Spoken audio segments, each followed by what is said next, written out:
ಎಲ್ಲರಿಗೂ ನಮಸ್ಕಾರ. ನನ್ನ ಹೆಸರು doctor Jagadish K Jingi. First of all ನಾನು ಎಫ್ ಎಮ್ ರೇಡಿಯೋಗೆ ತುಂಬ ಧನ್ಯವಾದ ಹೇಳೋಕ್ಕೆ ಇಷ್ಟಪಡ್ತೀನಿ.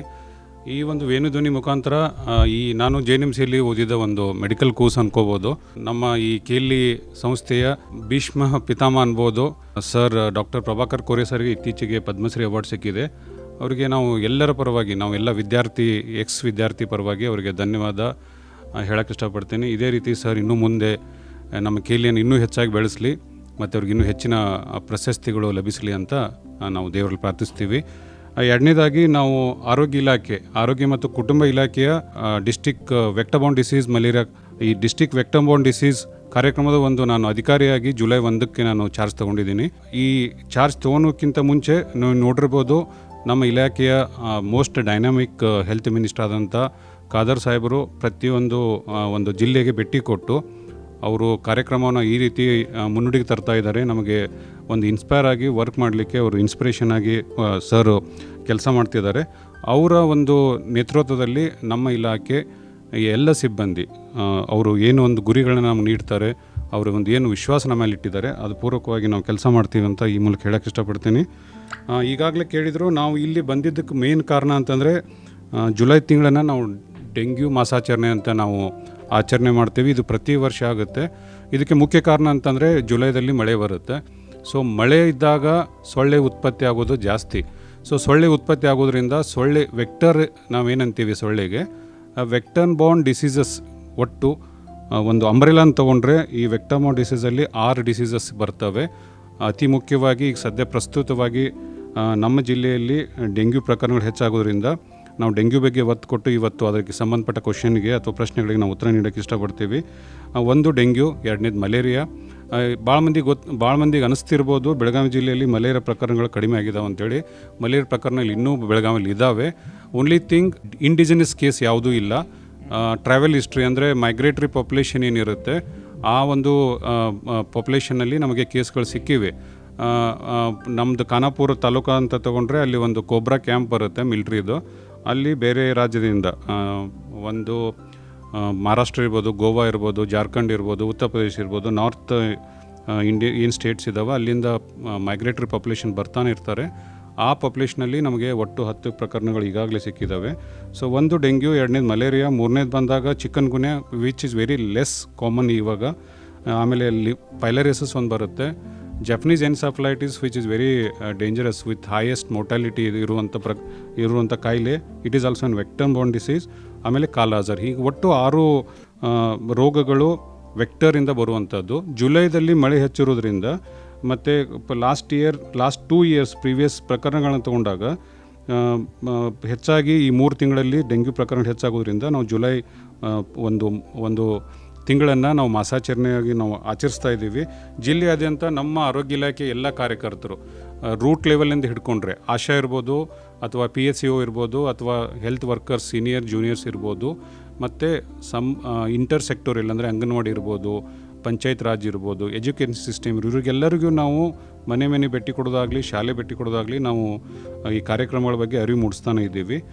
ಜಿಲ್ಲಾ ಮಟ್ಟದಲ್ಲಿ ನಿಮ್ಮ FM ವೇಣುಧ್ವನಿ ಮುಖಾಂತರ ಇದು ನಮ್ಮ ಕಾರ್ಯಕ್ರಮ ಭಾಳ ಜನಕ್ಕೆ ಮುಟ್ಟಬೇಕು.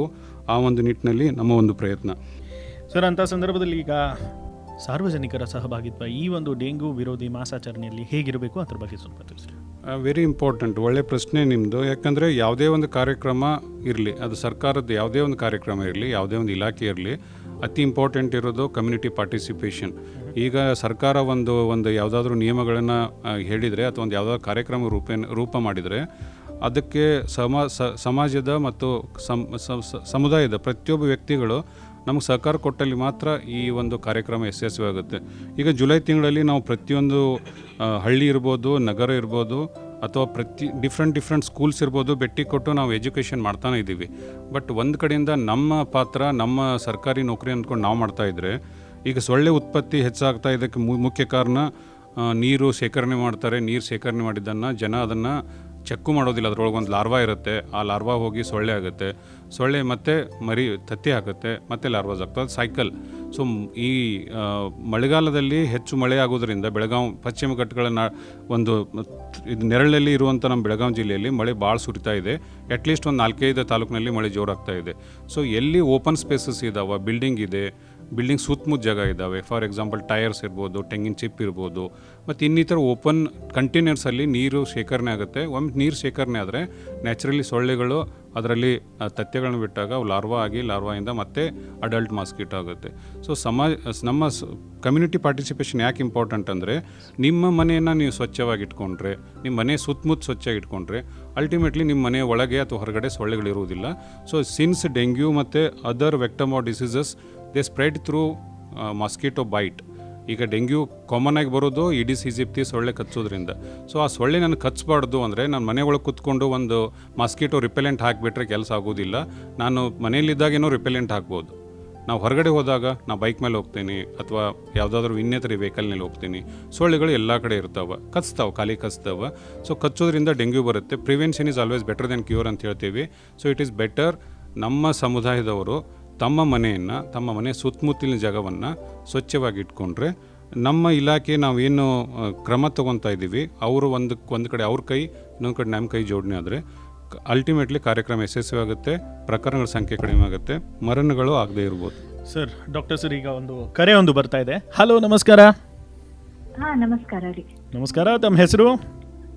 ನನ್ನ ಹೆಸರು ರೂಪಾ ಅಂತ ರೀ. ರೂಪಾ ಅವರೇ, ವೈದ್ಯರೊಂದಿಗೆ ಮಾತನಾಡಿ ಪ್ರಶ್ನೆಯನ್ನ ಕೇಳಿ. ನಮಸ್ತೆ ರೂಪಾ ಅವರೇ. ಸರ್ ನಮಸ್ತೆ ಸರ್.